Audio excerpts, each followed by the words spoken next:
Hey guys, Moose here. Welcome back to another episode of Life is Feudal Forest Village. I'm going to be trying to continue... Well, ideally we're going to start building warehouses today. That's going to be the plan. How far out it goes is kind of up for debate, I guess, at this point. I don't really know what I want to do there, but I know I'm going to start building at least, so... So that will begin shortly, but... I actually have something that, well, two things that I've kind of been thinking about that I want to discuss. One, just a tiny bit, and another, like, much more in depth. Because one of them, I'm not super... I don't really like the idea, basically. That doesn't mean I'm not going to do it. It might be the right choice, I guess. But I'm not super fond of the idea. And then the other one, I am super fond of the idea, and I'm pretty much, this may be the first video that's impacted by it, so more on that in a minute. We'll start with the one that I'm not really a fan of. I've talked about it before. You may or may not know about the changes that YouTube is making to monetization. It's looking like I will almost certainly be on the outside looking in for at least a couple months. That's not really that much revenue, but regardless of that, there's something to be said for this anyway, whether that's a factor or not. It kind of depends how you want to look at it. If you want to look at this as, hey, I'm trying to make money off this channel, then this would be the right move. I don't necessarily know if that's the case or not. Making money off of it is certainly nice, but there's something to be said for not trying to cash out early. And it's not really cashing out, and what I'm talking about is potentially putting something together for Patreon. And I don't necessarily like that idea. I kind of, my gut feeling is I don't really like it. I haven't had much time to look into it as much as I'd like. I don't really feel like I'm at a point where that would be justified, or where I'd feel good about doing that. But I don't know. It's a weird situation. The thing is, as things stand, I'm probably going to miss out on 2 to 3 months of revenue. And that's not that much. It's pretty much like $20 to $30, more or less. Like, that's the best way I could do. I want to put a space here? Or do I not care? I feel like it should line up with this more than anything. Why was there red in the middle there for a minute? That was strange. Okay, so basically it's like that. Do I want to line... So it should... I think lining up here makes sense, but then do I go, like, back to here? I think I like how that looks. And then I can put, like, I don't know... I could put something in that corner, like a little decor. I don't know, man. I think that's just a weird little corner, and there's no getting around it. Anyway, so Patreon is something to think about. I don't really want to do it at the moment. And what that basically boils down to is... Think about it this way. I have confidence in my ability to go and do this and put videos up consistently. I've proven that. I think, you know, there's a couple spots where I could be more consistent, better, more professional about it, but I'm generally on the ball, and I'm putting stuff out. You know, I don't think have I ever missed a Life is Feudal episode? I don't know, but I've missed like less than 5 out of what's basically 200 episodes now. I'm pretty proud of that. I'm proud of my consistency, but the consistency is not really the factor. When I think about how confident am I in the quality of my videos? I'm not like, oh, poor Moose. I'm not trying to pat myself on the back here and be like, oh, woe is me. No, that's not my point. What I'm saying, and I actually talked about this a little bit in the last, I alluded to it earlier in this video, and I talked about it a little bit in the Goblins of Elderstone video I just put up yesterday. There's something to be said for not trying to cash out early. I think, having played what I've played at Goblins of Elderstone, I wouldn't say they're trying to cash out early, but they are definitely trying to get a payday earlier than they should. And I think what they are doing and what they're charging for is going to hurt their income long term from that game. Like, they would have made more money if they sat on it and made it more stable before putting it out there. I don't think that's debatable, to be honest. That's pretty much cut and dry. It is what it is. I don't think you can reasonably say that that's not the case. So I think there's something to be said, like I was saying, for not trying to cash out too early. And I think putting myself on Patreon and saying like, hey, I should get paid, you guys should pay me. I don't necessarily think you guys should pay me. I talked about this before when I was talking about the YouTube stuff. I really like the advertising way of doing it because you as a viewer are not paying anything. You're paying with your time. That's not like a financial thing. And that's a big distinction because it's a lot to ask for someone to open up their wallet and go put their credit card in somewhere and pay me directly. It's a lot easier to say, hey, if you want to support me, watch like a 15-second ad. That's much easier. Like, I'm not asking for anything that you, like, let's be honest, most of us probably waste a lot of our days on Reddit. Like, you take 30 seconds of your Reddit time to watch a video and earn me like a tenth of a penny. And if enough of you do that, I make some money. That's an easy way to support someone, I think. That's a preferable way to support someone, in my opinion. Directly contributing with money, oh, we finished our research, that was fast, is a much more significant ask. It's a much more meaningful ask, and I don't know that I'm confident enough in my quality, the quality of my work, to ask anyone to pay that price, if that makes sense. It's not necessary. It's not really that I think I'm bad or think the quality of my videos are subpar or anything like that. That's not really the point. I just don't necessarily feel confident enough with what I'm doing to say, hey, come and pay me. So anyway, that's the first time. I don't want to put much time into it because the other one is actually much more interesting. We're already like halfway through the video here. And the other thing is, look, I'm not doing this full time, so if I ask someone to pay me, that creates some kind of expectation that they're going to get some value in return for their money, or at least that I'm going to put out content at a rate that would justify that expenditure. And I don't necessarily feel like I'm in a position to really offer that at a level that I'm happy with, I guess is the way that I'd put it.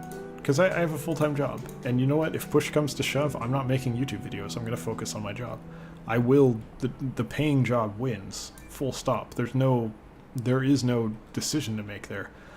So if it ever comes to that, I I basically have to say, look, I'm sorry, I know you paid like $5 or $10 a month or whatever it was, but that's gone. I can't do anything, or I could refund it, I guess. I wouldn't have a problem with doing that, but you know what I mean, right? Like I would have to focus on my job. I can't not do that, which, that causes kind of a problem. I don't really like that. If someone's going to put money into it, I want to be able to say, like, look, this is here, it's not going anywhere, and you're going to get your money's worth, I guess. And I don't totally, I should not do this. I kind of blew it on this one. I don't feel super confident about that. And none of that is like, the channel is going to disappear overnight. That's not going to happen. I just mean, like,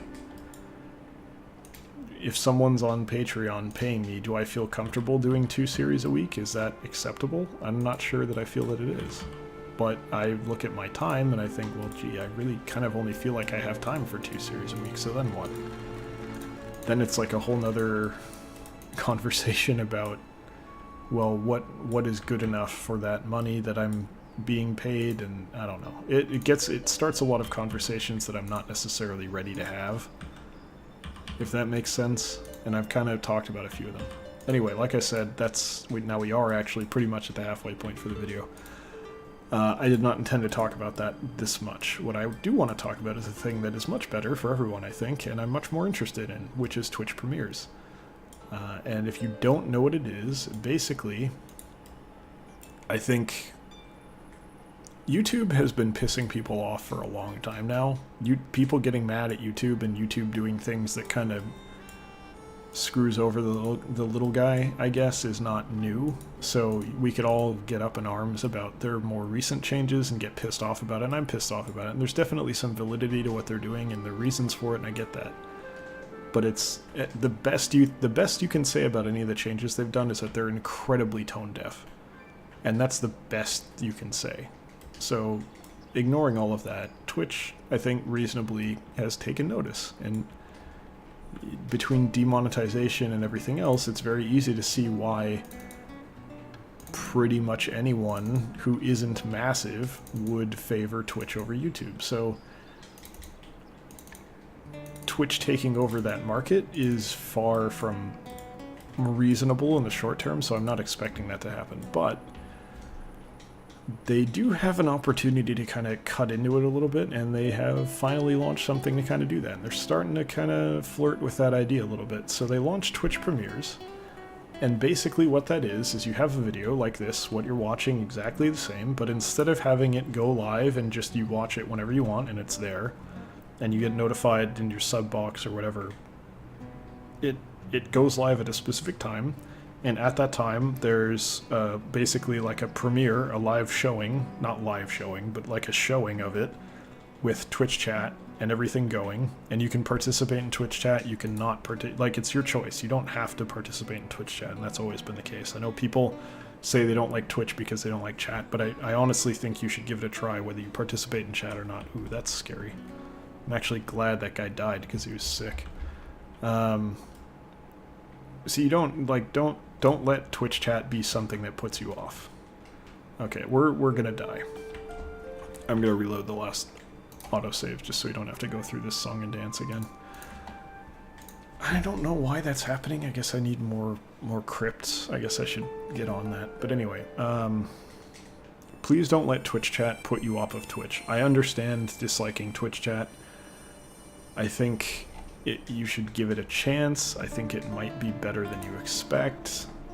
You just haven't found the right, like, it's easy to go into a large streamer's chat where chat is more or less non-functional because there's so much spam, and not malicious spam, just people are talking so much that there's no way you can track anything. It's just not going to happen, and that's fine. But I think a lot of people who dislike Twitch chat dislike it because they've been in that situation and not seen, go watch a small streamer. And there's a lot of good small streamers. I'm not saying like, oh, go watch me because I'm small, my Twitch chat's fine. I just mean generally, like, you gotta know where you're going. Like, if you go to like a packed dance club, you're not going to expect the same ambiance as like a Starbucks at 11 a.m. or an actual like legitimate cafe at 11 a.m. Like, you're not going to expect the same thing, and people need to realize that's the difference that you're looking at when you talk about a big streamer's Twitch chat versus a little streamer's Twitch chat. Like, there's a serious difference there that you should understand and consider before kind of dismissing the whole thing out of hand, I guess, is what I'm trying to say. So give it a chance. Or don't. You can ignore it if you want, and you could just hang around on YouTube if you want. I don't think anyone's going to abandon YouTube, but I think I'm going to start putting my videos up on Twitch as premieres, and I might incentivize it by saying they're going to go live earlier. Not like hours earlier, but like maybe the previous day's evening or something. I don't know. So you could catch them a little bit earlier there. Maybe if people get really pissed off about that, then I won't do it. But that, you have to understand that as a business, I would want to incentivize Twitch over YouTube, because from a revenue standpoint, Twitch is much more friendly to people in my position. And that is in a way that doesn't necessarily hurt the viewer at all. In fact, I think I was going to say it would enhance the viewer's experience, but that's not really fair. It's a different animal. So I definitely understand if you prefer YouTube. And I know Twitch VODs, videos on demand, aren't amazing, but this kind of maybe eliminates some of that, because you still have chat, but it's not like I'm going to be reacting to chat live, because the video isn't live, it's recorded. So if you like just the video and you don't care what else is going on, you know, maybe consider checking it out on Twitch. Don't feel obligated to. They're still going to be here on YouTube. That's not going anywhere. But, you know, just think about it. Think about checking it out. This might be the first... I'm not doing it, like, quote-unquote officially yet. This might be the first video that goes on both. But I'm going to start playing with it and see where things go. Because if I'm going to get in on that, I should get in on it ASAP. It shouldn't... You know, first to market is a huge advantage, and I'm not first to market. But maybe I'm kind of first to market for niche games like this that maybe are more traditionally played on YouTube because it's not really a stream game. And that's my niche. So, you know, it makes sense for me to get in on that and try to be a part of that market early instead of waiting until someone else proves that it works.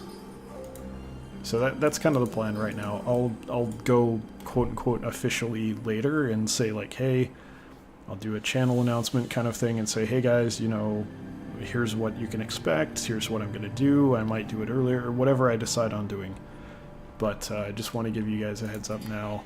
If you do want to check out videos there, I know that Life is Feudal is easily my most popular series.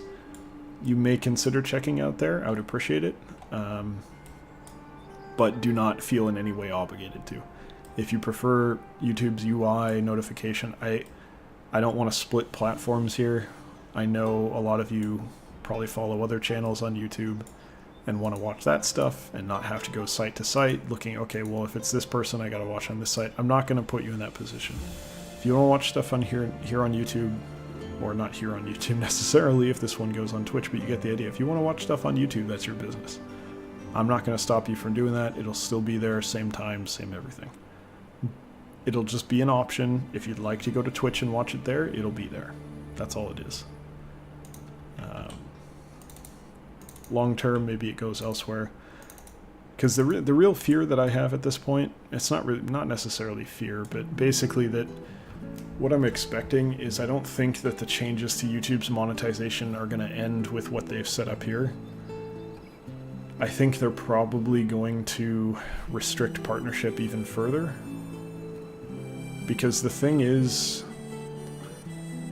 the value of YouTube as a content platform was that small people could come in and kind of do something at least and make progress without being behemoths and just out of the box making tons of money. Like, it's not, you can't put stuff like this on Netflix or something. That's not the platform. Like, it's a platform for non-produced content potentially, where you can have amazing stuff that's super highly produced, like Freddie Wong stuff, or you could have, you know, like Let's Plays or something, just something that's not necessarily like that, but still has value from a viewer's perspective. And once they start taking that away by minimizing or putting restrictions on who can make stuff and get it monetized, I think you lose a lot of what made YouTube work from a content perspective. And once you start losing the content, it's only a matter of time before the whole business fails. And basically, I put it this way in my Discord, at that point YouTube basically just becomes shitty Netflix. Oh, I haven't taken people off of farming and it's already spring. Okay, well, whatever, it's been fine. We haven't really missed out on it much.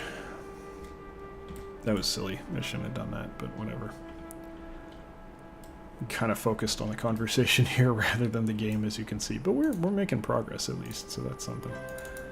But yeah, so I kind of feel like if YouTube goes down that road and it gets worse and worse and worse and worse until it's finally like you really gotta already be successful to do anything on YouTube, like I said, at that point it's just shitty Netflix. It's lower quality, lower budget Netflix, which I don't think there's a market for. So if YouTube is saying, hey, we need to cut out the little guys because they're costing us too much, they're not benefiting the platform enough, well, yeah, that's kind of a systemic problem, I think. You can't just wave your hand and say, well, get rid of them then. That's not gonna work, because you alienate tomorrow's PewDiePie. Or tomorrow, and I don't like using PewDiePie, but, you know, you get the Markiplier. Maybe Markiplier's alright, right? He's a decent guy? I don't know. I'm sure he's done something reprehensible, I just don't know. you alienate tomorrow's Markiplier. And what happens when Markiplier decides, you know what, people liked what I did, so they hired me for a legit job doing this on TV or something? Then what? Or or Twitch hires him directly to do some produced content on Twitch specifically. Then what? What happens when the talent starts getting poached to go somewhere where they're going to make better money because YouTube has now alienated like their content mill, and they're really just looking at people who are already big elsewhere or got big on YouTube before all the shit hit the fan? Then what? Where do you go from there? There's no refreshing the content. Like, you just have what you have, and if you decide you want something else, you're not going to find it here anymore. And that's a scary thought. That, to me, is the downfall of you. It's going to take years. It's not going to happen anytime soon. 5-10 years from now, I think we're going to look back, and YouTube's not going to be the force that it is today, and it's just going to be basically content from companies that are already established, and some people who came into this already big, or were willing to suffer through the hell that is non-monetized content for a tremendous period of time, and then finally step up. Because I don't think they're going to start... sorry, let me rephrase that. I don't think they're going to stop at restricting membership, partnership to the barriers that they've set so far. I just don't see it stopping there. They've been going you could look at it and say, oh, well, they've only changed it once now, so what's to think? Well, yeah, but they've been going further down this road for a long time, whether it's demonetization or the partnership change or whatever. They're moving further down that road, and I don't see it stopping, because demonetization hasn't gotten any better. If they're not working on that to make it better, it clearly is functioning in a way that they're happy with. Otherwise, they'd be doing something about it. And if that's the case, they just don't give a shit. So, I don't have a lot of faith in things getting better. In fact, I have most of the faith in things getting much worse, because that's the only logical conclusion you can draw from what has happened. Anyway, enough of that. But yeah, Twitch Premiere coming for sure. Maybe officially later if I want to do it more consistently. Right now it's just kind of a tryout, let's see how it works, see if it's good, see if people like it, and then go from there. And then Patreon it remains a consideration, but is very far from being an actual thing that's going to happen at the moment. I may still go for it, but I don't think it'll happen in the immediate future. So anyway, that is going to do it for today's episode, so thank you very much for watching. Hope you guys have enjoyed the episode. Hope you'll join us for the next one as well. You can come by twitch.tv/electronicmoose Wednesday, Friday, Sunday, 6 to 8 p.m. PST, 9 to 11 p.m. EST to check out a stream if you would like. Also, potentially premieres, as we discussed here, which will happen throughout the week. Typically in the morning, Pacific Standard Time. Pacific Standard Time. I can speak, I promise. So feel free to come by and check those out if you'd like when they start happening, which will... well, just follow me on there if you want to see. It's going to be, like I said, a trial basis for now, so we'll see what happens. But yeah, if not, thanks for watching here on YouTube, and I will see you next time. Take care.